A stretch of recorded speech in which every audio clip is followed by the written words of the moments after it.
नमस्कार, मैं विवेक eternal education पे आप सबका स्वागत करता हूं। हम एक कंप्यूटर की सीरीज शुरू किए थे जिसमें हमने 25 क्वेश्चंस पिछली वीडियो में डिस्कस किए थे। उसी सीरीज को आगे बढ़ाते हुए मैं आगे के प्रश्नों को लाया हूं। ये सीरीज़ तब तक चलती रहेगी जब तक आपका सिलेबस कवर नहीं हो जाता, एग्ज़ाम में आने वाले प्रत्येक क्वेश्चन कवर नहीं हो जाते। और जब कोई एग्ज़ाम पास में आ जाएगा तो उसकी स्पेसिफिक तैयारी करवाई जाएगी। तो चलिए हम इस सीरीज को आगे बढ़ाते हैं। पहला क्वेश्चन है, जीमेल कितना निःशुल्क संग्रहण देता है? जीमेल फ्री में स्टोरेज कितना देता है? पहले ये 10 GB देता था, अब इसने 15 GB कर दिया है। अगर इससे ज़्यादा आपको स्टोरेज चाहिए तो आपको बाई करना पड़ेगा। नेक्स्ट क्वेश्चन पे आते हैं, क्रोम, सफारी और ओपेरा के बीच में क्या सिमिलरिटी है? तो ये तीनों क्या हैं? वेब ब्राउज़र्स हैं। क्रोम गूगल के द्वारा है, सफारी एप्पल के द्वारा है, ये कंपनी के द्वारा है ओपेरा। तो ये क्या है? इनके थ्रू आप वेब ब्राउज कर सकते हैं। चलते हैं नेक्स्ट क्वेश्चन पे, किसे आधुनिक कंप्यूटर का जनक माना जाता है? तो ये आप सबको पता होना चाहिए। बिल गेट्स जो हैं ये माइक्रोसॉफ्ट के संस्थापक हैं। सुंदर पिचाई अभी करंट में गूगल के CEO हैं। चार्ल्स बेबेज जो हैं इन्हें कंप्यूटर का जनक, हालांकि इन्होंने कंप्यूटर नहीं बनाया था लेकिन इन्हें जनक माना जाता है। स्टीव जॉब्स एप्पल के फाउंडर हैं। आते हैं नेक्स्ट क्वेश्चन पे, इंटरनेट में प्रोसेस टू प्रोसेस संचार के लिए निम्नलिखित में से किस प्रोटोकॉल का प्रयोग किया जाता है? तो प्रोसेस टू प्रोसेस कम्युनिकेशन के लिए ये ट्रांसपोर्ट लेयर आपका इस्तेमाल होती है और पूरे OSI मॉडल की सबसे प्रमुख लेयर ट्रांसपोर्ट लेयर होती है। नेक्स्ट वीडियो मैं आपको OSI मॉडल पे ही बना दूंगा जिसमें आपको सातों लेयर के बारे में, इसके किस में कौन सा प्रोटोकॉल यूज किया जाता है, सारी जानकारी उसमें होगी तो आपको बेहतर समझ में आएगा। नेक्स्ट क्वेश्चन पे आते हैं, निम्न में से कौन सी low power local area wireless communication technology है? तो ऐसी कौन सी लोकल, इस पर ध्यान दीजिए, local area wireless communication technology जो कम पावर पे लेती है, तो वो क्या है? ईथरनेट है आपका। ये कम पावर पे चल जाता है, लोकल एरिया के लिए है। सेल्यूलर एरिया ये बिगर एरिया के लिए है। नेक्स्ट क्वेश्चन पे आते हैं, माइक्रोसॉफ्ट पावरपॉइंट 2019 में स्लाइड पर दिखाई जाने वाली सभी सामग्रियों के लिए फॉर्मेटिंग, पोजीशनिंग और प्लेस होल्डर, ये तीनों बॉक्स किस में होते हैं? तो आउटलाइन व्यू में नहीं होते, स्लाइड फॉर्मेट में नहीं होते, स्लाइड लेआउट में होते हैं। ये तीनों ऑप्शन आपको स्लाइड लेआउट में मिलेंगे। स्लाइड मास्टर नहीं, स्लाइड मास्टर वो आपकी पहली मास्टर स्लाइड है जो आप पावर पॉइंट का प्रेजेंटेशन बनाते समय क्रिएट करते हैं। माइक्रोसॉफ्ट पावर पॉइंट में आपको एक lets you copy all the formatting from one object and apply to another object, जैसे ये आप सामने देख रहे हैं, इस पे जो फॉर्मेटिंग लगी हुई है सेम मुझे यही फॉर्मेटिंग किसी दूसरे चीज़ पे लगानी है जो मैंने पावर पॉइंट में बनाया है या आप वर्ड में भी बनाया हो, तो उसमें क्या इस्तेमाल करते हैं हम? फॉर्मेट पेंटर का इस्तेमाल करते हैं। फॉर्मेट पेंटर जो होता है वो आपको फॉर्मेटिंग एक जगह से कॉपी करके दूसरी जगह पेंट करने में, पेंट कर दिए, इस तरीके से काम करता है। नेक्स्ट क्वेश्चन पे आते हैं, निम्नलिखित में से क्या वायरलेस संचार की गुणवत्ता को प्रभावित नहीं करता है? तो देखिए, कनेक्शन प्रभावित करता है, एब्जॉर्प्शन भी प्रभावित करता है, मल्टीपाथ फेडिंग भी प्रभावित करती है। ये जो सिग्नल एटेन्यूएशन है, सिग्नल का जो छीड़न होता है, ये प्रभावित नहीं करता। आते हैं नेक्स्ट क्वेश्चन पे, CRT का फुल फॉर्म क्या है? CRT का फुल फॉर्म सर्किट रिट्रांसमिशन नहीं है, कैथोड रिट्रांसमिशन नहीं है, सर्किट रे ट्यूब ये नहीं है, कैथोड रे ट्यूब ये फुल फॉर्म इसका है। कैथोड रे ट्यूब ये आपका CRT क्या होता है, इसका नेचर, ये गैस जो उसमें प्रेजेंट होती है उस पर डिपेंड करता है। बायोस की भूमिका का वर्णन क्या है? बायोस का मतलब, बायोस क्या करता है? It is use to create a dynamic interactive web, ये वेब ब्राउजिंग में नहीं इस्तेमाल होता। मोबाइल आधारित के लिए असतत ऑपरेटिंग सिस्टम नहीं है। ये ग्राफिकी रूप में नियंत्रित करने, डेटा को दिखाने के लिए नहीं, बिल्कुल नहीं। यह एक प्रोग्राम है जो रोम को निष्पादित करता है। जब कंप्यूटर चालू होता है तो बायोस ही आपके कंप्यूटर को चालू करके आगे बढ़ा, देखता है कि वो जो इनपुट आउटपुट आपके लगे हुए हैं वो सब प्रॉपर वे में जुड़े हुए हैं कि नहीं। उनको चेक करने के बाद कंप्यूटर को स्टार्ट करने के लिए आगे बढ़ाता है। कंप्यूटर की दूसरी पीढ़ी किस पर आधारित थी? तो ये आपको पता होना चाहिए कि पहली पीढ़ी, दूसरी पीढ़ी, तीसरी पीढ़ी, चौथी पीढ़ी और पाँचवीं पीढ़ी, इन सब पीढ़ियों में किस चीज़ का, पहली पीढ़ी जो थी उसमें निर्वात नलिकाएं जो आपके वैक्यूम ट्यूब से इसका इस्तेमाल किया जाता है। फिर उसके बाद ट्रांजिस्टर का इस्तेमाल किया जाने लगा। उसके बाद आईसी आई, फिर वीएलएसआई अभी लेटेस्ट में चल रहा है। बैंक में चेकों को संसाधित करने के लिए निम्न लिखित में से कौन सी तकनीक का उपयोग करते हैं? तो OCR, ऑप्टिकल कैरेक्टर रीडर। जैसे ऑप्टिकल कैरेक्टर रीडर से आप इसको स्कैन करेंगे तो ये सारे शब्दों को पढ़ लेगा। और MICR, magnetic ink character reader, जो आपका चेक होता है उसमें इस चीज़ का इस्तेमाल किया जाता है बैंकों में, MICR का।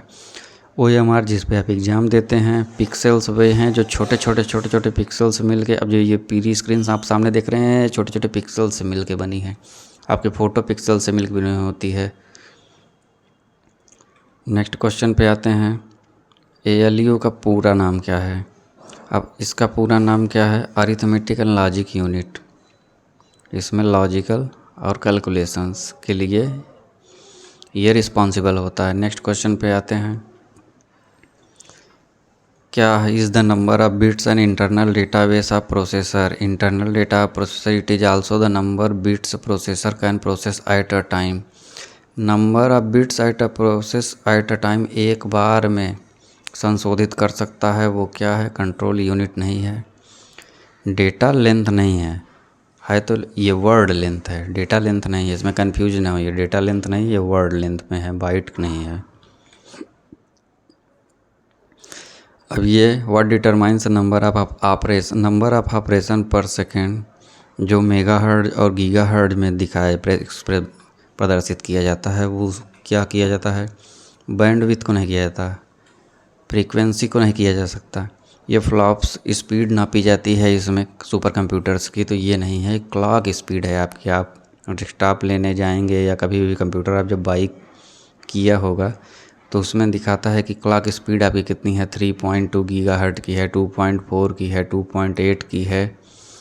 तो इससे पता चलता है कि आपका कंप्यूटर काम कितनी स्पीड से करता है। तो आगे बढ़ते हैं। MS-DOS के बारे में निम्नलिखित में से कौन सा कथन सही है? तो ये open source software open source नहीं है। यह अनेक कार्य एक साथ कर सकता है, मल्टीटास्किंग के लिए नहीं है। इसमें कमांड लाइन इंटरफेस होता है। हाँ बिल्कुल, इसमें कमांड लाइन इंटरफेस होता है। ब्लैक एंड वाइट आपको दिखेगा और कमांड के थ्रू पूरा ऑपरेट होता है। एक से अधिक उपयोगकर्ता, ये तो सेम बात हो गई। B और D मल्टीपल यूजर्स के लिए नहीं है। नेक्स्ट क्वेश्चन पे आते हैं। प्रथम पीढ़ी के कंप्यूटरों में किस चीज़ का प्रयोग किया जाता था? तो जैसा कि हमने अभी डिस्कस किया था, वैक्यूम ट्यूब पहले ही इस्तेमाल किया गया, फिर ट्रांजिस्टर, फिर सेमीकंडक्टर्स आया। नेक्स्ट क्वेश्चन पे आते हैं। निम्नलिखित में से कौन सी मेमोरी मुख्य रूप से अर्धचालकों पर आधारित नहीं होती है? कौन सा सेमीकंडक्टर पर बेस नहीं होता है? तो मेन मेमोरी जो होती है आपकी, ये सेमीकंडक्टर पर डिपेंडेंट होती है। कैश मेमोरी भी डिपेंडेंट होती है, रजिस्टर्स भी डिपेंडेंट होते हैं। जो ये सेकेंडरी मेमोरी है ये आपका सेमीकंडक्टर्स पे डिपेंडेंट नहीं होती। नेक्स्ट क्वेश्चन पे आते हैं। फाइबर रिलाइज ऑन क्या यहाँ पे फिल इन द ब्लैंक्स में क्या भरा जाएगा? इंस्टेड ऑफ इलेक्ट्रिसिटी की जगह पे फाइबर किस पे रिलाई करता है डाटा ट्रांसफ़र करने के लिए, जो कि तेज़ी से डाटा ट्रांसफ़र करने में और हाई बैंडविड्थ को भी हैंडल करने में के लिए कैपेबल होता है? तो वो क्या है? इलेक्ट्रिसिटी। यहाँ दिया इलेक्ट्रिसिटी तो है नहीं। इलेक्ट्रोमैग्नेटिज्म ये भी नहीं है। मैग्नेटिज्म ये भी नहीं है। तो क्या है? प्रकाश। आपने अभी टेक्नोलॉजी नहीं सुनी होगी, वाईफाई, लाईफाई माफ़ कीजिएगा, लाईफाई है। तो लाइट फिडेलिटी, अब प्रकाश के माध्यम से इंटरनेट को चलाया जाएगा जिसमें स्पीड तेज़ होगी, लेकिन वो इसमें एरिया लिमिटेड होता है, बस समस्या इसकी यही है। आते हैं नेक्स्ट क्वेश्चन पे। निम्न में से कौन सा लॉजिक बम के लिए सही है? लॉजिक बम क्या होता है? ये आपका घुसपैठी, ये जो होते हैं मालवेयर इंट्रूडर जो होते हैं, जब मालवेयर में ये कोड डालते हैं जो कि आपके सिस्टम को आके डिस्टर्ब कर दे, जिससे कि आपका सिस्टम ढंग से काम ना करे। नेक्स्ट क्वेश्चन पे आते हैं।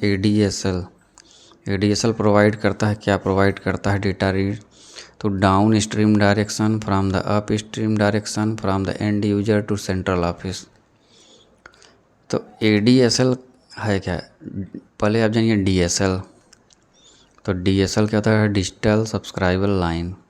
अब इसमें A आ गया तो वो क्या हो गया कि आपका ये एसिमेट्रिकल डिजिटल सब्सक्राइबर लाइन। ये क्या होता है कि जो आपका कन्वेंशनल फ़ोन था, जो कापर टेलीफोन होते थे पहले के, वो जो डाटा ट्रांसफ़र करते हैं उससे ज़्यादा तेज़ी से डाटा ट्रांसफ़र करने के लिए इसका इस्तेमाल किया जाता है। तो ये हायर के लिए है, provides higher data rates. Next question पे आते हैं। वेब डेवलपमेंट में ऐसा क्या है, वेब एप्लीकेशन में क्या है जो that combines multiple services to create a single graphical interface. तो ये काम कौन सा करता है? मैशअप जो है आपका, ये कई सोर्सेस से डाटा को लेता है और उनको कंबाइन करके एक सिंगल ग्राफिकल इंटरफेस में आपको दिखाता है। वो काम किसका है? मैशअप का। नेक्स्ट पे आते हैं। क्रॉलिंग, इंडेक्सिंग और रैंकिंग शब्द किस चीज़ से संबंधित है? तो ये तीनों कोई क्रिएटर होगा तो उसको तो बिल्कुल पता होगा, क्योंकि ये सर्च इंजन से होते हैं। क्रॉलिंग, इंडेक्सिंग और रैंकिंग, आपने कोई कीवर्ड डाला और उसकी क्या रैंक चल रही है, उसको कितना लोग सर्च कर रहे हैं, ये सब चीज़ें सर्च इंजन की हैं। नेक्स्ट क्वेश्चन पे आते हैं। माइक्रोसॉफ्ट वर्ड फाइल में क्लिपबोर्ड की सामग्री को पेस्ट करने के लिए किस कीबोर्ड शॉर्टकट का प्रयोग किया जाता है? अब आप जानते हैं Ctrl+P प्रिंट के लिए है, Ctrl+V इस क्वेश्चन के पेस्ट करने के लिए है, Ctrl+C कॉपी हो गया, Ctrl+X कट हो गया, Ctrl+Z आएगा आपको अंडू, Ctrl+Y रीडू। तो मैं आप एक सीरीज़ बनाऊंगा जिसमें शॉर्टकट्स MS ऑफिस के पूरे इंक्लूडेड होंगे। आप सिंगल वीडियो वॉच करेंगे, उसमें आपको सारे कंटेंट मिल जाएंगे। नेक्स्ट क्वेश्चन पे आते हैं। माइक्रोसॉफ्ट वर्ड में आप किस चीज़ का चयन करके पूर्व निर्धारित प्रीडिफाइंड मार्जिन सेटिंग्स को अपने हिसाब से बदल सकते हैं जैसा आप चाहें? तो वो कहाँ पे होता है? इंसर्ट में मार्जिन नहीं होता है, रिव्यू में मार्जिन नहीं होता, ड्रा में ये मार्जिन नहीं होते। क्या होता है आपका? लेआउट में। पेज को सीधा रखना है, ओरिएंटेशन इसका वर्टिकल रखना है, हॉरिजेंटल रखना है, ये मार्जिन इतना देना है या इतना दे के लिखना है, आपका पेज साइज कौन सा है, A4 है, B5 है, कौन सा है, नीचे से हमें कितना देना है मार्जिन, ऊपर से कितना देना, सब कुछ ये चीज़ें जो होती हैं ये आपके लेआउट में होती हैं। तो ये हो गया 25 क्वेश्चन का सेट कंप्लीट आपका। अब नेक्स्ट वीडियो में फिर से 25 क्वेश्चन का सेट लाया जाएगा और इसी तरीके से ये सीरीज़ अनवरत चलती रहेगी जब तक आपका सिलेबस कंप्लीट नहीं हो जाता। हम इसमें 2 सीरीज़ चलेगी कंप्यूटर में, एक ये क्वेश्चंस वाली सीरीज़ चलती रहेगी और दूसरी जो सीरीज़ चलेगी वो कॉन्सेप्ट क्लियरिंग। जो भी चीज़ें आपको समझने में दिक्कत आती हैं नेटवर्किंग में, जैसे SSC एग्ज़ाम देना है और एग्ज़ाम्स देने हैं उसमें के डाटा पढ़ना है तो उसके लिए आपको कॉन्सेप्ट्स पढ़िए। बाकी ये प्रैक्टिस सीरीज़ प्रैक्टिस के लिए चलती रहेगी। धन्यवाद।